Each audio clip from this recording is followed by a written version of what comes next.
Hello बच्चों, अगर आपसे अभी भी जर्नल बनाना नहीं आता है तो आज के बाद ये प्रॉब्लम आपको नहीं होने वाली है, क्योंकि इस वीडियो को देखने के बाद आपसे जर्नल बनाना आ ही जाएगा। तो चलिए स्टार्ट करते हैं। और आज हम एक क्वेश्चन को लेंगे, फुल क्वेश्चन आज हम लेने वाले हैं। और उस पूरे क्वेश्चन से पूरा क्वेश्चन जब हम सॉल्व करेंगे तो आपको पूरी तरीके से समझ में आ जाएगा कि जर्नल किस तरीके से बनाया जाता है। तो जर्नल बनाने के लिए हमने सबसे पहले एक क्वेश्चन ले लिया है। आपको क्वेश्चन अपनी स्क्रीन पर दिख ही रहा होगा। तो सबसे पहले हमने इसके रूल्स ऊपर लिख लिए हैं। रूल्स क्या है? कैपिटल, लायबिलिटी और इनकम अगर इंक्रीज होती है तो क्रेडिट करेंगे और डेबिट करेंगे तब जब हम डिक्रीज करेंगे उसको।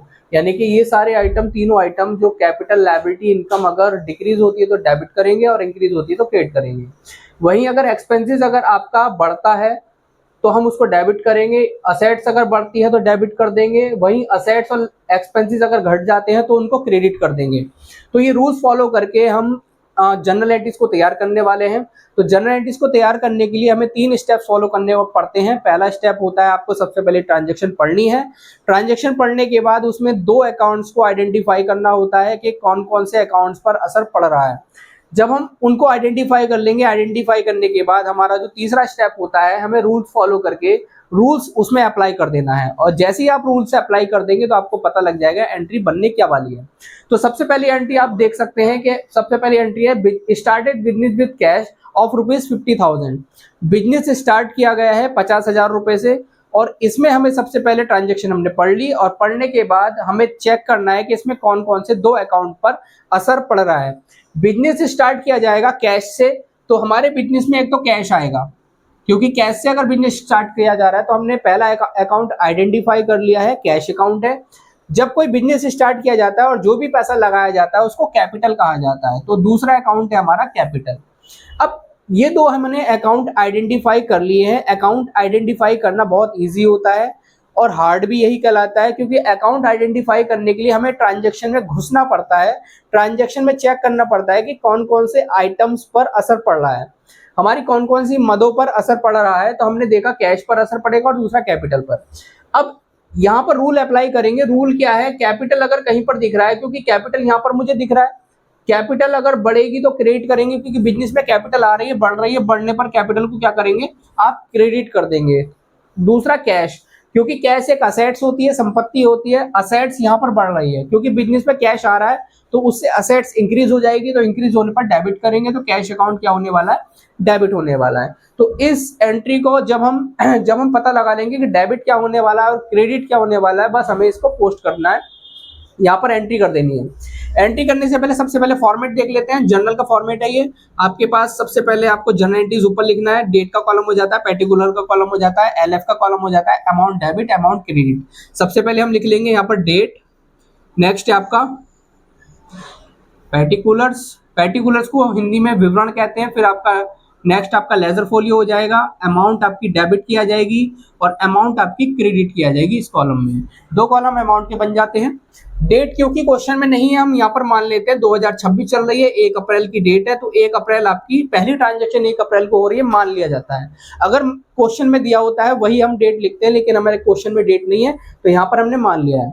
अब हमने बिजनेस स्टार्ट किया, हमने ट्रांजैक्शन तैयार कर दी, तो कैश को हमने डेबिट किया है और कैपिटल को हमने क्रेडिट किया है। तो सबसे पहले हमें जो डेबिट किया है उसको हमें लिखना है पर्टिकुलर के कॉलम में। जहां पर भी आपने डेट डाली है, डेट के बराबर में ही आपको कॉलम की लाइन दिख रही है, लाइन के बराबर से जिसको आप डेबिट कर रहे हैं उसको पहले लिखेंगे कैश अकाउंट डेबिट।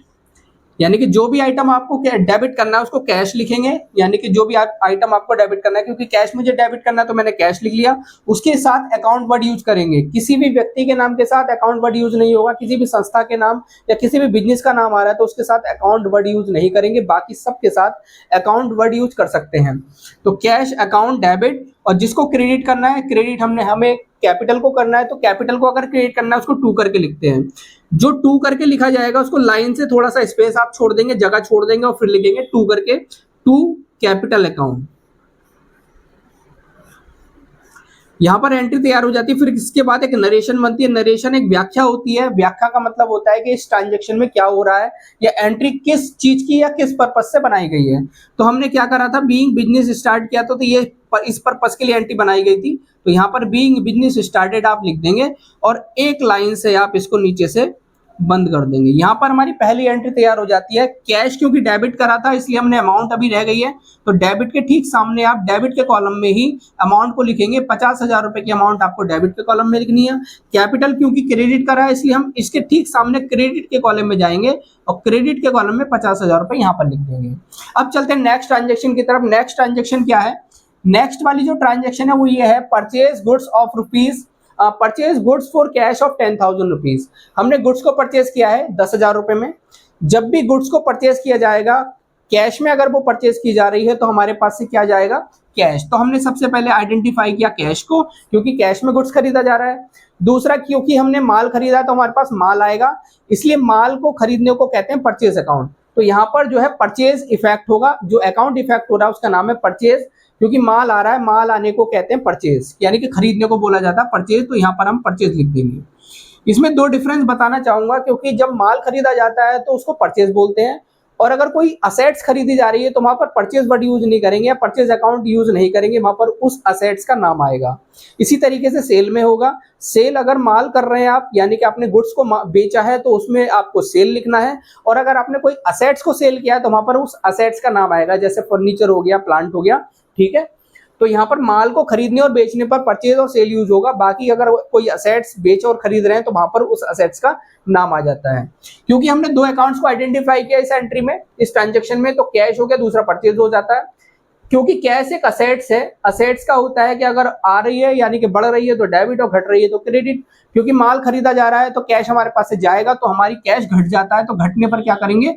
क्रेडिट करने वाले हैं, तो कैश को क्रेडिट कर देंगे। परचेज, अब देखना परचेज कौन सा अकाउंट है, क्या वो कैपिटल है, लायबिलिटी है, इनकम है, असेट्स है या एक्सपेंसेस है।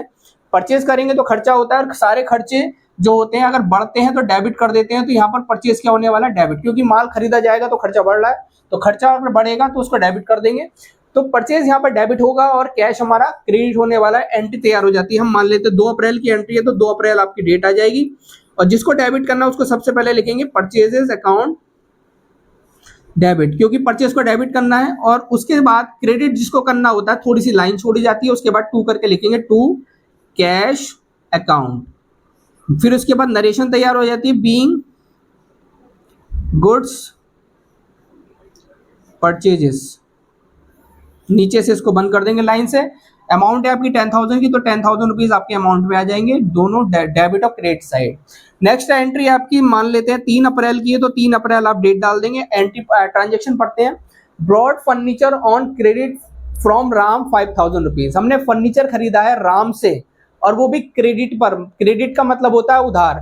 अगर इसमें क्रेडिट वर्ड भी नहीं दिया होता, सिर्फ लिखा होता राम से खरीदा है, तो क्योंकि नाम आ रहा है, जब भी किसी भी व्यक्ति का नाम आता है, चाहे उससे खरीदा जाए माल, चाहे उसको बेचा जाए माल, तो वो उधार समझा जाता है। तो यहाँ पर नाम आ रहा है इसलिए हम इसको उधार मानेंगे, और वैसे भी क्रेडिट वर्ड इसमें दिया हुआ है तो इसको उधार ही कहा जाएगा। जब भी किसी से कोई भी चीज खरीदी जा रही है तो उधार या नकद पहचान यही होती है। अगर कैश वर्ड है या कैश वर्ड नहीं है तो आप उसको कैश मान लेंगे, और अगर किसी व्यक्ति का नाम है, कैश वर्ड कहीं भी नहीं दिया है, तो आपको उसको उधार मानना है, तो कैश का जिक्र उसमें नहीं होगा। क्योंकि फर्नीचर खरीदा है तो कौन कौन से अकाउंट पर असर पड़ेगा? पहला अकाउंट होगा आपका फर्नीचर अकाउंट, शॉर्ट में लिख दिया FUR फर्नीचर। पहला हमारा फर्नीचर अकाउंट पर असर पड़ेगा, क्योंकि हमारा फर्नीचर आएगा, फर्नीचर खरीदेंगे तो। दूसरी बात, क्योंकि ये माल उधार, ये फर्नीचर उधार खरीदा गया है, तो उधार जब खरीदा जाता है तो उस व्यक्ति का नाम आता है। व्यक्ति कौन है? राम। एक दूसरा व्यक्ति आ जाएगा राम, ठीक है। अब दो अकाउंट को हमने आइडेंटिफाई कर लिया। आइडेंटिफाई करने के बाद हमें रूल अप्लाई करना है। फर्नीचर क्योंकि एक असेट्स कहलाती है, संपत्ति है, क्योंकि फर्नीचर आएगा तो बढ़ेगा, बढ़ने पर उसको डेबिट करेंगे, तो फर्नीचर यहाँ पर डेबिट हो जाएगा। दूसरा राम। अब हमें देखना है कि राम क्या है, क्योंकि हमने राम से फर्नीचर खरीदा है तो हमें एक ना एक दिन उसको पैसा ये देना पड़ेगा। फर्नीचर का पैसा हमें 2 महीने बाद, 3 महीने बाद, जब भी वो मांगेगा तब उसको पेमेंट हमें करना ही पड़ेगा। तो इसका मतलब वो इस समय हमारी लायबिलिटी बन जाती है, जिम्मेदारी बन जाती है, क्योंकि हमें उसको पैसा देना है। अब यहाँ पर लायबिलिटी बढ़ रही है। बढ़ क्यों रही है? क्योंकि हम जब उससे फर्नीचर खरीद रहे हैं तो जिम्मेदारी हमारी बढ़ जाएगी, तो बढ़ने पर क्या करेंगे? क्रेडिट। तो राम को हम क्रेडिट करने वाले हैं, तो ट्रांजेक्शन बन जाएगी। जिसको डेबिट करेंगे उसको पहले लिखेंगे furniture account, furniture account debit. बता ही दिया डेबिट और क्रेडिट कब लिखना है, कहां से लिखना है, टू करके कहां से लिखना है, टू राम। नाम के साथ कोई भी अकाउंट वर्ड यूज नहीं करेंगे। फिर उसके बाद नरेशन तैयार हो जाएगी, बीइंग फर्नीचर परचेज्ड हमने फर्नीचर खरीदा और नीचे लाइन से इसको क्लोज करेंगे और रुपीज है आपके 5000 का ये फर्नीचर खरीदा गया है, तो 5000 रुपए डेबिट और क्रेडिट में आप लिख देंगे। चलिए अगली ट्रांजेक्शन की तरफ चलते हैं। अगली ट्रांजेक्शन है सोल्ड गुड्स फॉर कैश 8000। हमने 8000 का क्या खरीदा है, माल खरीदा है, सॉरी बेचा है। 8000 का माल बेचा गया है। माल बेचने को सेल कहते हैं। इसको मैं थोड़ा मिटा देता हूं। अब इस ट्रांजेक्शन में हमें देखना है कि इसकी चीज पर असर पड़ेगा, क्योंकि हमने माल को बेचा है वो भी कैश में, तो हमारे पास क्या आ जाएगा, एक तो कैश आ जाएगा। दूसरा माल बेचने को मैंने बताया था, अभी माल को परचेस करने को परचेस कहते हैं और बेचने को सेल कहते हैं। तो यहाँ पर माल बेचा गया है तो दूसरे अकाउंट पर असर पड़ेगा, क्या, सेल। क्योंकि माल कैश में बेचा गया, उधार नहीं है, तो यहाँ पर कैश वर्ड इसलिए यूज किया गया है। अब कैश जो है असेट्स है, असेट्स हमारी यहाँ पर बढ़ रही है तो डेबिट करेंगे, क्योंकि सेल कर रहे हैं, पैसा आएगा, बढ़ेगा, तो बढ़ने पर इसको डेबिट कर देंगे। सेल, सेल देखना, सेल हमारी क्या है, क्या सेल कैपिटल है, असेट्स है, लायबिलिटी है, एक्सपेंसेस है या इनकम है। क्योंकि सेल करेंगे तो इनकम बढ़ेगी। सेल होती है तो हमारे पास पैसा आता है, इसको इनकम बढ़ना कहते हैं। तो इनकम हमारी अगर इंक्रीज होती है तो क्रेडिट करते हैं, डिक्रीज होती है तो डेबिट करते हैं। क्योंकि सेल से इंक्रीज बढ़ रही है तो इसको क्रेडिट कर देंगे। तो यहाँ पर कैश डेबिट होगा, सेल क्रेडिट होने वाला है। डेट डालेंगे 4 अप्रैल डाल ली हमने सोच के। तो एंट्री बनेगी, सबसे पहले जिसको डेबिट करना है उसको लिखेंगे कैश अकाउंट डेबिट। लाइन के बिल्कुल बराबर से ही अकाउंट कैश अकाउंट डेबिट लिखेंगे। उसके बाद थोड़ी लाइन छोड़ेंगे, नीचे अगली लाइन से आ जाएंगे, to sales account being goods sold. Narration बन जाएगी बीइंग गुड्स सोल्ड। अब इसके बाद अमाउंट की बारी आती है। अमाउंट आपकी 8000 रुपीज आप यहाँ पर लिख देंगे। 8000 रुपीज आपको क्रेडिट में लिख देने हैं। आगे चलते हैं। 5 अप्रैल मान लेते हैं, 5 अप्रैल की डेट आ जाएगी अगली। 5 अप्रैल को क्या हुआ, goods sold on credit to Shyam of 6000 rupees. हमने श्याम को 6000 रुपए का माल बेचा है। यहाँ पर क्रेडिट पर माल बेचा गया है, उधार बेचा गया है। तो उधार बेचने पर कैश वर्ड यूज नहीं होगा, क्योंकि यहाँ पर कैश तो आएगा ही नहीं। तो हमें भी इसमें भी 2 अकाउंट को आइडेंटिफाई करना पड़ेगा, क्योंकि उधार माल बेचा गया है। उधार माल बेचने पर उस व्यक्ति का नाम आता है जिसको बेचा गया है, तो किसका नाम आएगा, श्याम का। तो श्याम हो गया। दूसरा माल बेचने को क्या बोलते हैं, सेल बोलते हैं। तो मैंने सेल पहले से लिखा हुआ है। अब श्याम देखना है कि श्याम को जब माल बेचा गया है तो श्याम हमारा कौन है, क्या वो कैपिटल है, लायबिलिटी है, इनकम है, असेट्स है, एक्सपेंसेस है। क्योंकि जिसको माल बेचा गया है उधार, तो एक तरीके से वो बाद में हमें पैसे देगा, तो वो हमारी संपत्ति हो गई, असेट्स हो गई। इसलिए हमें इसको असेट्स बोलना है, क्योंकि असेट्स बढ़ रही है, सेल करने पर असेट बढ़ेगी। असेट बढ़ रही है तो इसको डेबिट करेंगे, तो श्याम हमारा डेबिट होने वाला है। दूसरा सेल एक इनकम है, और इनकम बढ़ती है तो उसको क्या करते हैं, क्रेडिट करते हैं। सेल होने पर इनकम बढ़ जाएगी, तो यहां पर एंट्री बन जाएगी Shyam debit to sales account. Narration बन जाएगी being goods sold on credit. ठीक। अब यहाँ पर जो अमाउंट है वो कितनी अमाउंट आ जाएगी, 6000 रुपीज की अमाउंट आपको लिखनी है। 6000 रुपीज आप यहाँ पर लिख देंगे। अब लिखने के बाद आगे चलते हैं। अगली जो ट्रांजेक्शन है वो क्या है, पेड सैलरी ऑफ रुपीज 20,000। यहाँ पर हमने क्या क्या पेड करा है, सैलरी पेड करी है। अब थोड़ा सा इसको मिटा देते हैं। अगर आपको एंट्री समझ में आ चुकी है तो इसको थोड़ा सा मिटा देंगे, क्योंकि 2 एंट्रीज हमारी अभी भी रह गई। तो 2 एंट्रीज के लिए हम जगह बना लेते हैं।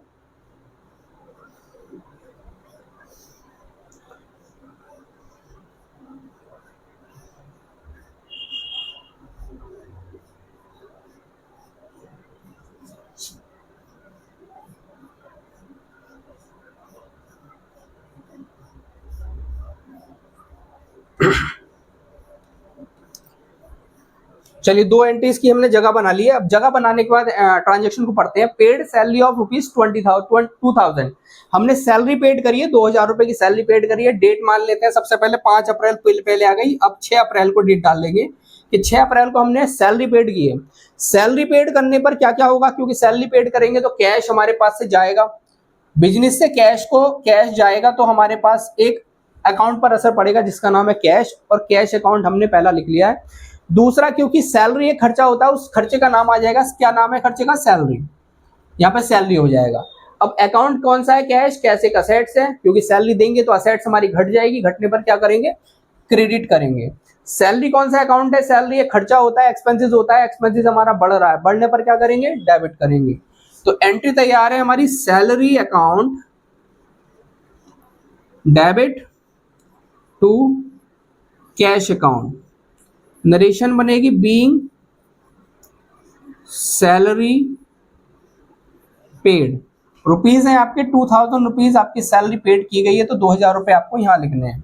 नेक्स्ट ट्रांजेक्शन मानते हैं हम 10 अप्रैल को ये ट्रांजेक्शन हो रही है, 10 अप्रैल को ट्रांजेक्शन हो रही है, क्या है, रिसीव 4000 फ्रॉम श्याम, श्याम से 4000 रुपए रिसीव हुए हैं in full settlement. Full settlement का मतलब होता है पूरा का पूरा सेटलमेंट हो चुका है। अब हमें ये चेक करना है कि श्याम से क्या कोई लेन देन पहले हुआ था। जब हमने देखा ऊपर की साइड में, तो श्याम से क्या लेन देन हुआ था, श्याम को माल बेचा गया था 6000 का, यानी कि श्याम को 6000 का माल क्रेडिट पर बेचा गया था। तो यहां पर देख लेते हैं। अब फुल सेटलमेंट का मतलब समझना है कि फुल सेटलमेंट का क्या मतलब होता है। फुल सेटलमेंट का मतलब होता है फुल एंड फाइनल, इसका हिसाब किताब चुकता कर दिया गया। 6000 रुपए का उसको माल बेचा था, उसने 4000 रुपए पूरे चुकता कर दिए, मतलब फुल एंड फाइनल कर दिया हिसाब। फुल एंड फाइनल करने का मतलब है कि अब उससे कोई रुपया नहीं लेना है। तो इसका मतलब यह है कि यहाँ पर 2000 रुपए का क्या दे दिया हमने उसको, डिस्काउंट दे दिया। तो यहाँ पर किस किस अकाउंट पर असर पड़ेगा ये चेक करना है।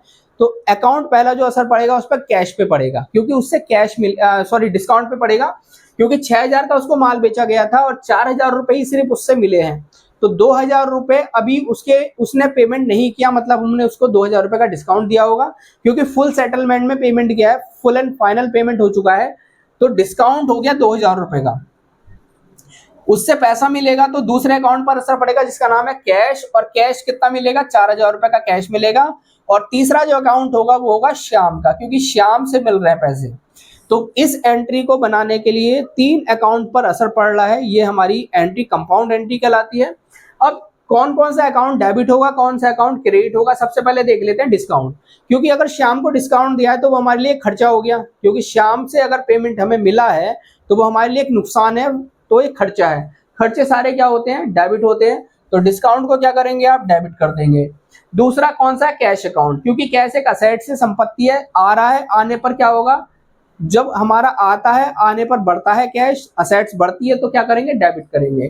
तो कैश भी क्या होने वाला है, डेबिट होने वाला। 2 अकाउंट डेबिट होंगे, कैश और डिस्काउंट। दूसरा श्याम, श्याम हमारा कौन था, श्याम हमारी असेट थी।